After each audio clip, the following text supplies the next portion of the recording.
Tudo bom, pessoal? Prontos para a terceira aula do curso? Hoje a gente vai falar um pouquinho sobre dados e metadados. Muito bom, então a aula de hoje é sobre dados, né? O que a gente tem que pensar nisso? Olha só, é lógico que obter dados para trabalhar vai ser uma parte muito importante da nossa análise em SIG, né? Sem dados, o que a gente vai fazer? Vai fazer nada. Então a gente precisa saber algumas coisas. Por exemplo, que tipo de dados a gente pode usar no SIG? Tem algum tipo específico de arquivo que eu posso colocar no meu SIG ou que eu não posso? Tem alguma coisa que o meu programa, por exemplo, não suporta e eu tenho que converter? Como que eu avalio se esses dados estão bons?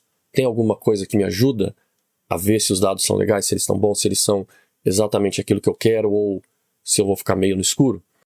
Onde eu encontro dados e como criar dados? Vamos lá.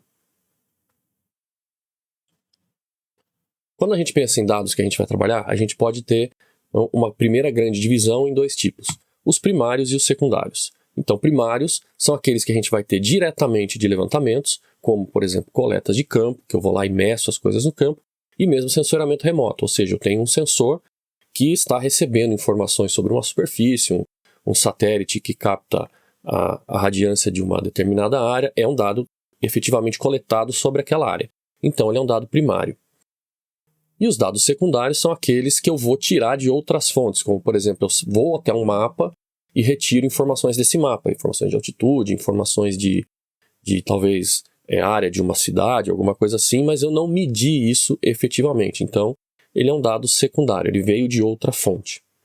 Uma parte importante da gente lembrar é que a gente realmente nunca vai conseguir observar a distribuição espacial de uma variável em toda a área de estudo. Se eu estou pensando em topografia, eu nunca vou conseguir medir a topografia completamente.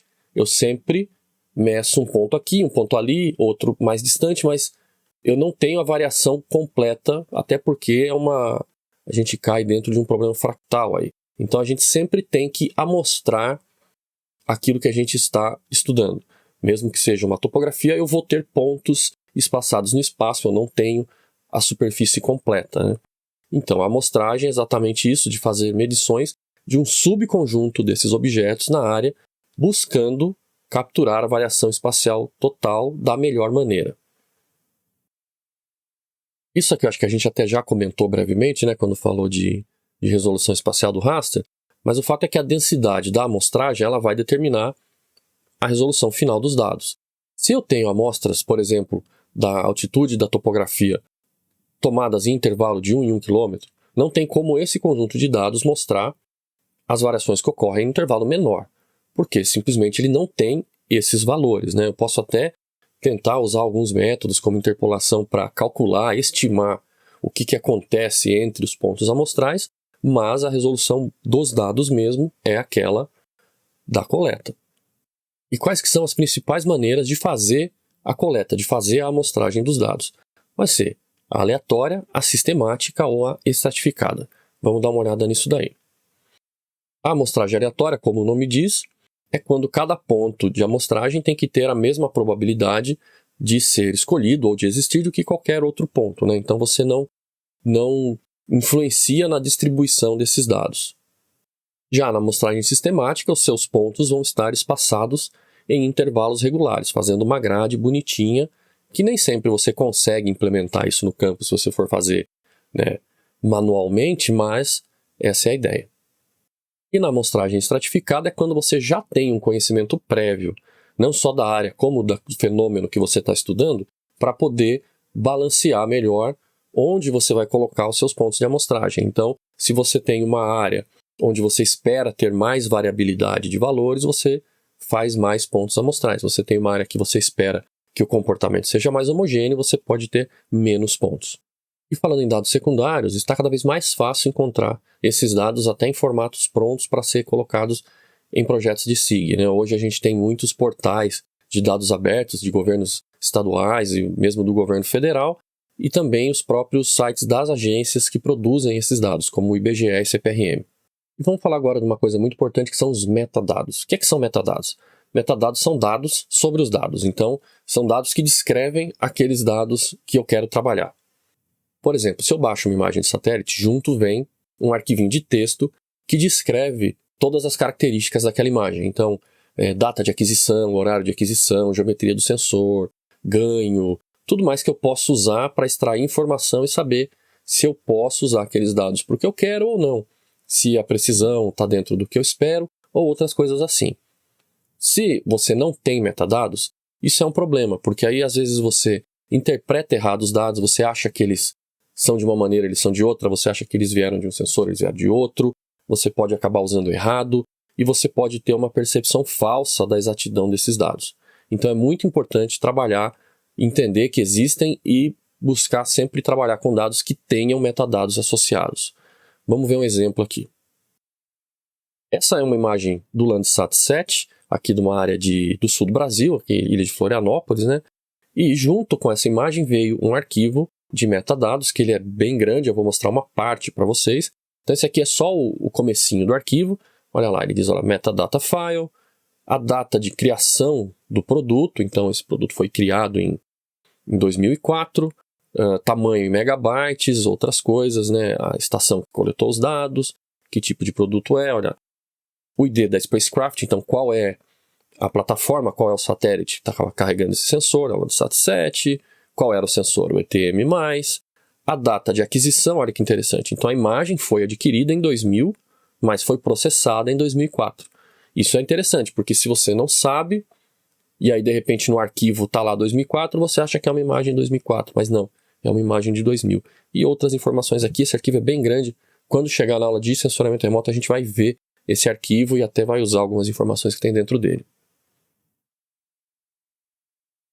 Aqui para lembrar uma coisa muito importante, que são termos que sempre aparecem e se misturam muitas vezes na cabeça das pessoas, qual a diferença entre exatidão e precisão?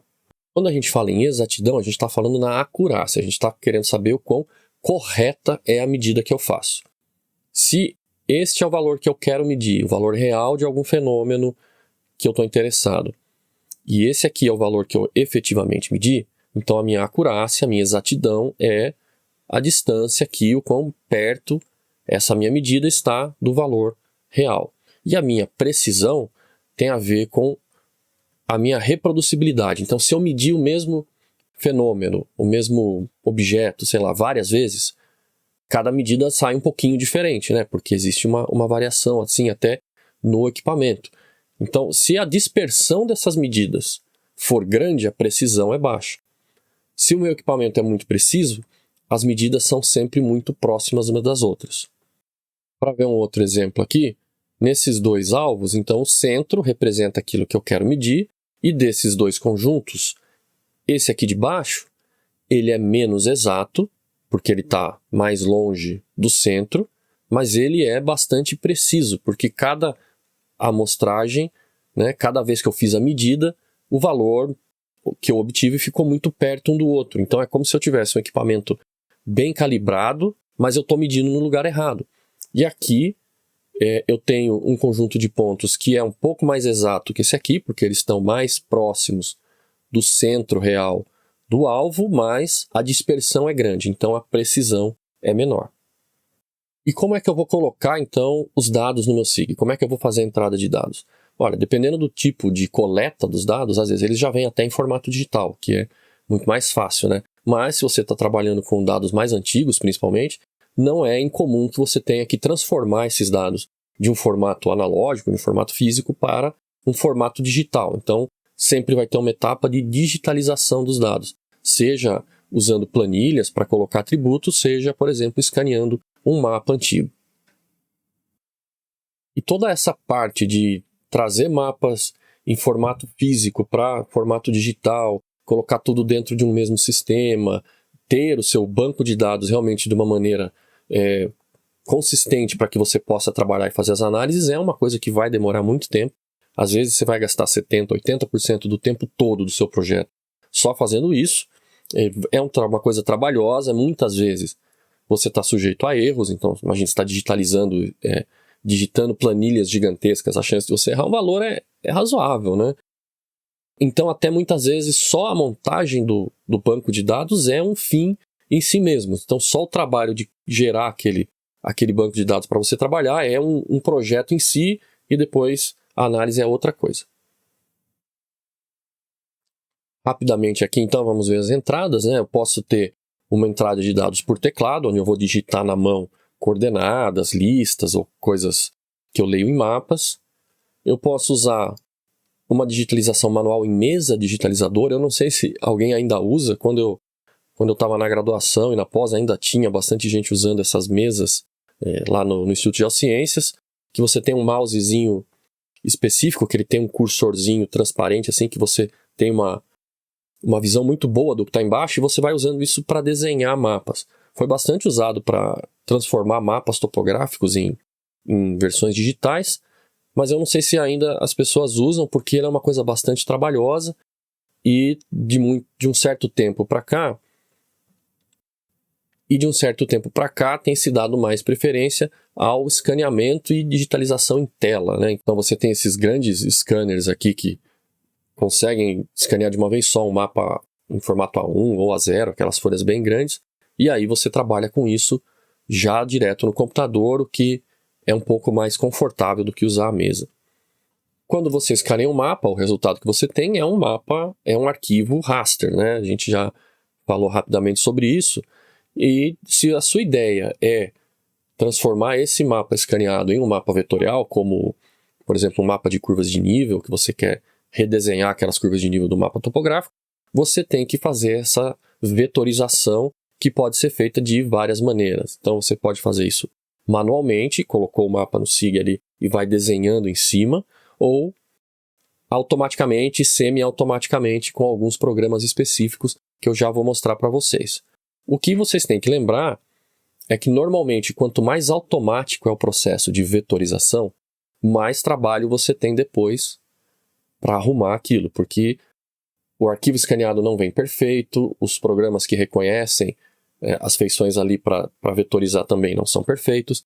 Então muitas vezes ou você tem um trabalho maior antes da vetorização, fazendo um tratamento da imagem mesmo, em programas de tipo Photoshop assim, ou você tem um tempo de edição do vetor depois. Se você faz muito automático, não tem como escapar muito disso, a não ser que seu dado de entrada escaneado ele já esteja hiperlimpo, como por exemplo, você escaneou uma folha que só tinha as curvas de nível, não tinha mais nenhum outro elemento no mapa. Aí ele fica, né, a imagem fica muito boa e dá para você fazer uma vetorização automática sem muito problema. Aqui para mostrar rapidinho para vocês os programas, se vocês vierem depois no PDF, onde está sublinhado aqui, é um link mesmo que vai levar vocês para o site da empresa. Até alguns anos atrás a gente tinha o Didger da Golden Software. A Golden Software faz aquele programa muito comum, muito famoso de ser utilizado pelo pessoal de análise ambiental, que é o Surfer. O Surfer é muito bom para fazer interpolação e coisas assim. E ele tinha esse meu irmão dele, que era o Didger, só para vetorizar. E nas versões mais novas eles descontinuaram o software original e colocaram as funcionalidades dentro do Surfer. Então agora você não precisa comprar mais 2 programas. Você compra um só e já tem todas as capacidades dele. Esse aqui é um exemplo. Eu nunca testei algo complexo assim, porque aqui tem bastante coisa para ele pensar, né? E teoricamente ele sai dessa figura colorida para esse mapa vetorial sozinho, sem ter problemas com as linhas de cruzamento, com estrada, simbologia, mas confesso para vocês que eu nunca testei. O R2V é um programa interessante, ele pode parecer aqui uma coisa meio antiga, mas não é que eu peguei uma imagem antiga e reaproveitei aqui, não. Esse programa ele tem essa carinha aqui acho que desde que ele foi criado, sabe? Eu conheci esse programa, eu estava no final da graduação, então ali virada dos anos 1990 para 2000, e ele já era assim e continua assim. Eu dei uma olhada essa semana no site deles e ele está igualzinho. Ele é um programa que só faz vetorização, faz semiautomático, faz automático, faz muito bem, e que me lembra ele não era caro não, era um programa interessante até de ser usado. Mas vejam que aqui nesse exemplo, ele tem um exemplo muito bom, né? Esse mapa aqui, você praticamente só tem as curvas de nível, e aí fica fácil de fazer uma vetorização automática, mas vejam também que ele pegou o número ali da cota do pico do topo do morro, ele vetorizou o número também. Coisa que o exemplo do Surfer ali já aparentemente conseguia ignorar o número e fazer as curvinhas por baixo. Tem também o ArcScan, que é um dos módulos do Arc, né, do ArcGIS, ele é um módulo feito então para trabalhar com mapas vetoriais. Você consegue setar vários parâmetros e faz a vetorização semiautomática e funciona muito bem também já dentro de um ambiente SIG. Aqui aquilo que eu tinha comentado lá no outro slide, né, que se você processar antes o seu mapa escaneado, você normalmente vai diminuir bastante o tempo de pós. Então, se você faz um pré-processamento, você diminui a pós-edição do mapa vetorial, como, por exemplo, pegar aquilo que te interessa, como curva de nível ou algo assim, e redesenhar numa película transparente, um acetato, alguma coisa do gênero, e escanear esse mapa redesenhado. E aí você vai ter mais facilidade para fazer a vetorização. Agora, normalmente todo mapa digitalizado, principalmente, né, esses vetorizados automaticamente, precisam de um pouco de pós-processamento. Você precisa dar uma tratadinha nele antes de poder usar. Não dá só para vetorizar, jogar no SIG e sair fazendo análise, não, que pode dar problema. É muito comum que algumas linhas não se conectem, e aí você tem que conectar na mão, você tem que remover algumas coisinhas que apareceram ali que não deveriam, sendo que algumas dessas operações dá para automatizar sim, dá para você setar algum limiar ali de busca e mandar o seu software dar uma limpada automaticamente, mas nem tudo ele vai conseguir fazer. Então o que a gente tem aqui de exemplos? Olha só, a gente tem o undershoot, que esse ponto devia estar conectado nesse, mas não chegou, né? Então você tem que ou encostar isso manualmente, ou setar um raio de busca e mandar o seu programa olhar tudo que cai dentro desse raio de busca e encaixar. Lógico que você pode acabar fazendo encaixes de linhas que talvez não devessem ser encaixadas, mas por isso que tem que ter um certo cuidado. Você tem aqui o caso de um ponto que está deslocado, esse ponto devia estar aqui mais perto do centro do círculo e ele estava lá na ponta, então você tem que puxar ele para cá, muitas vezes manualmente. Polígono que não está fechado é parecido com esse undershoot, né? Mas esse aqui seria, por exemplo, o ponto inicial de um polígono, foi lá, deu toda a volta, voltou aqui e não encaixou. Então aí você manda ele encaixar aqui para que o polígono feche e não dê problema. E aqui a mesma coisa, parecido, né? Só que agora o ponto passou do limite. Então, em vez de ele não encostou, ele atravessou a linha, então está a linha cruzando aqui, isso vai dar problema. É o overshoot, né? Que é o contrário do undershoot. Então aí você tem que encostar isso, e aqui nesse exemplo ele não está nem encostando no nó anterior, ele está cruzando realmente na linha aqui, então isso aqui também ou você faz na mão ou automatiza. Agora, para tentar minimizar os problemas que vão ocorrer na vetorização, você pode dar uma arrumada no seu mapa escaneado antes, como por exemplo, olha lá, dar uma pintada aqui onde ficou um buraquinho. Então isso é coisa de Photoshop mesmo, né? Você pintar aqui o buraquinho, você apagar esses pontinhos que apareceram que não deviam e dar uma afinada nas linhas, né? Olha só, então fecha aqui o buraco, retira os pixels soltos aí, isso é uma coisa bastante manual, e afina as linhas. Isso aqui já tem muita coisa automática. Por exemplo, dentro do GrasGIS, quando você quer vetorizar um mapa raster, ele tem um comando lá, ele não deixa você fazer, por exemplo, a vetorização aqui no caso 1. Você tem que primeiro usar um comando de afinamento de linhas, para que a linha fique com 1 pixel de espessura, e aí sim ele faz a vetorização automática.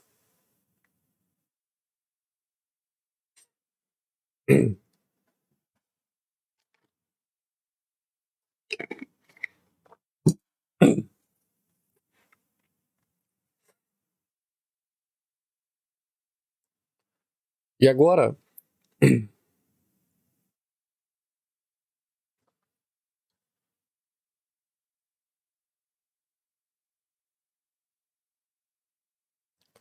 e quando você escaneia o seu mapa, o que acontece? Você pega ele, escaneou, gerou uma imagem, pode ser um formato JPEG, TIFF, alguma coisa assim, e você joga ele dentro do seu SIG. Mas esse mapa ele não tem nenhum tipo de informação sobre coordenada no mundo real.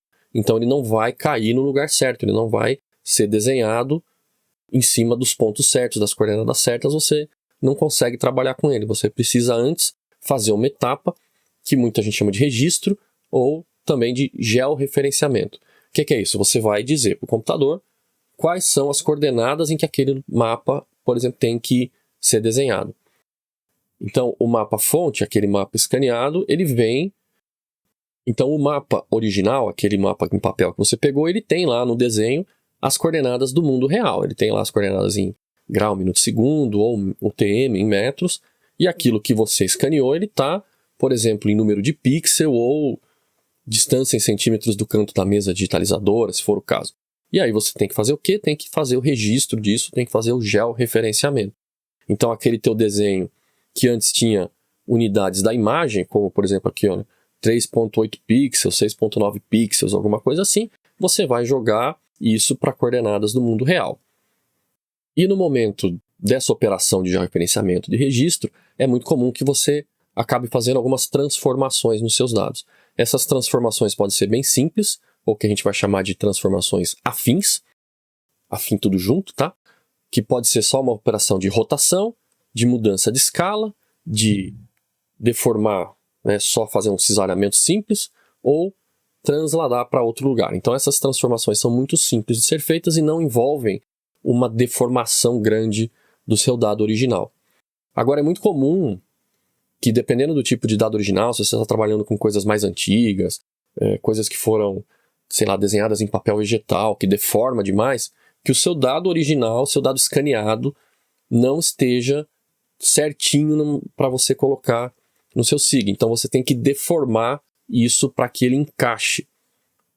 E aí você vem para cá, né, onde você sai desse dado original, você vê que é o resultado dessas transformações aqui afins, que é só uma rotaçãozinha, mas dependendo da qualidade ou de como foi feito o seu dado original que você escaneou, você precisa aplicar deformações maiores de segunda ou terceira ordem, que aí o software vai dar aquela deformada de maneiras diferentes em áreas diferentes do mapa.